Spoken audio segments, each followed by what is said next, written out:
এবার আপনাদেরকে দেখাবো যে উত্তর এবং দক্ষিণ 24 পরগনার একাধিক জায়গা থেকে অস্ত্র উদ্ধার করা হয়েছে।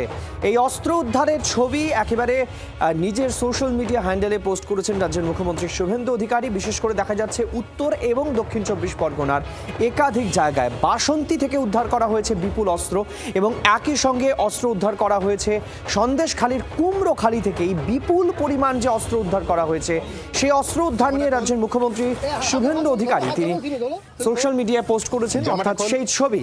এছাড়াও সরবেরিয়া থেকে উদ্ধার করা হয়েছে সেই ছবি আপনাদেরকে আমরা দেখাচ্ছি। আর এই মুহূর্তে কুমড়োখালী থেকে সরাসরি আমাদের প্রতিনিধি নান্টু হাজরা রয়েছেন। নান্টু, এই যে অস্ত্রের ঝনঝনানি, এত অস্ত্র, এসবই কি তৃণমূল নেতাদের? কি বলছেন স্থানীয়রা, কি বলছেন উদ্ধারকারী টিম?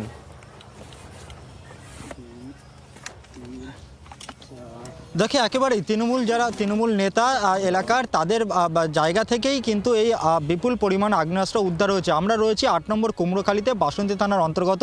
তোমাকে দেখাবো বিস্তীর্ণ একটি ভেড়ি এবং তার মাঝখানে একটি আলা, অর্থাৎ ছোট বিচুলির ঘর, এবং সেই ঘরেই কিন্তু এসটিএফ আধিকারিকরা সকাল 6টার সময় আসে এবং এসে এই যে ঘরটি রয়েছে সেখানে কিন্তু তল্লাশি অভিযান চালায়। তোমাকে যদি একবার ঘরের ভেতরের ছবিটা দেখাই, তুমি দেখতে পাবে ঘরের ভিতরে কি কি রয়েছে। তুমি দেখবে যে একেবারে ঘরের ভেতরে যখন এই যে পেটিগুলো রয়েছে, সেই পেটি প্রচুর পেটি রয়েছে, এবং সেই পেটির মধ্যে তুমি দেখতে পাবে তৃণমূলের যে লিফলেট, প্রচুর পরিমাণ তৃণমূলের লিফলেট, সেই লিফলেটগুলো কিন্তু পড়ে রয়েছে। এবং এই যে পেটিগুলো রয়েছে তোমাকে যদি দেখাই, এই যে পেটির মধ্যে কিন্তু একেবারে ভর্তি রয়েছে এই লিফলেটগুলো, এবং এই সমস্ত কিছুই কিন্তু এখানে তল্লাশি চালানো হয়। এবং এটি হলো রমজান মোল্লা, তার আলা, এবং এই রমজান মোল্লাকে স্থানীয় তৃণমূল নেতা, এবং এই যে আলাটি, যেটি এই ঘর, সেটি কিন্তু এই রমজান মোল্লারই।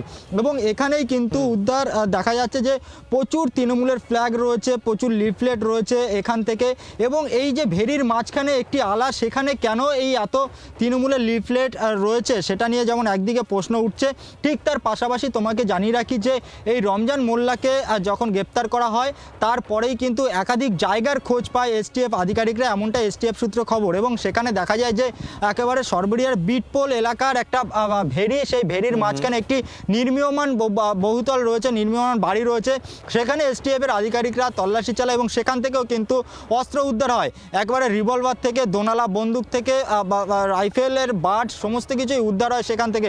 অর্থাৎ এই দক্ষিণ 24 পরগনা এবং উত্তর 24 পরগনার যে সরবেরিয়া এবং এই কুমড়োখালীর বিস্তীর্ণ অঞ্চলে কিন্তু তল্লাশি অভিযান চালানো হয়, এবং সেখান থেকে ইতিমধ্যে বেশ কয়েকজনকে গ্রেপ্তার করা হয়েছে, যার মধ্যে এই রমজান মোল্লাও রয়েছে। এবং এই বিপুল পরিমাণ অস্ত্র, যেটা এবং নান্টু খুব পরিষ্কার বোঝা যাচ্ছে যে এই অস্ত্রগুলো যেখান থেকে উদ্ধার করা হচ্ছে, যেখান থেকে এত মাল মশলা উদ্ধার করা হচ্ছে, সেখানে পাশেই তৃণমূলের লিফলেট, তৃণমূল নেতার বাড়ি, ফলে তৃণমূল যোগ অত্যন্ত স্পষ্ট হয়ে যাচ্ছে। নান্টু, আপাতত ধন্যবাদ।